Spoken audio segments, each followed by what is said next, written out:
Unapokuwa umekata tamaa, pengine unaweza ukawa umekatishwa tamaa na kukata tamaa mwenyewe kwa sababu ya mazingira ya nje. Na asilimia kubwa ya watu wengi wamekata tamaa kwa sababu ya muonekano. Wamejitathmini kwenye levo ya muonekano wao wa nje. Lakini walipojitathmini katika levo ya kimwili, Mungu yeye aliendelea kuwatathmini wao katika levo ya rohoni. Kwa sababu Mungu haangalii sana mwili, Mungu anaangalia sana roho. Haijalishi umepita kwenye changamoto za aina gani, haijalishi umepita kwenye manipulation za maisha, kiwango cha kutenda dhambi, kiwango cha kutokuthaminika, kiwango cha kudhalilishwa na kudhalilika, kiwango cha kutokuwa na thamani mbele ya mwanadamu yoyote. Unaweza ukakosa thamani mbele ya wanadamu, lakini Mungu bado akawa anaiona thamani yako, kwa sababu wanadamu watakuangalia kwa sababu ya changamoto nyingi ambazo umezipata mwilini na kwa aina fulani ya maisha unayoishi. Unaweza ukakataliwa na jamii, lakini Mungu anajua alichokiweka ndani yako,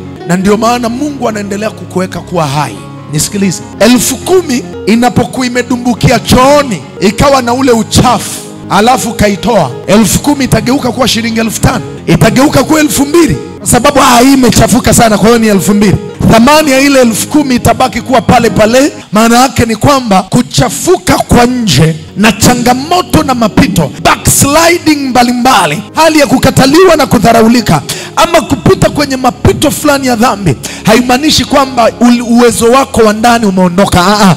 Bado upo. Unahitaji sehemu sahihi ambapo utaweza kutakaswa na kurejeshwa katika hali yako ya zamani. Sema amina.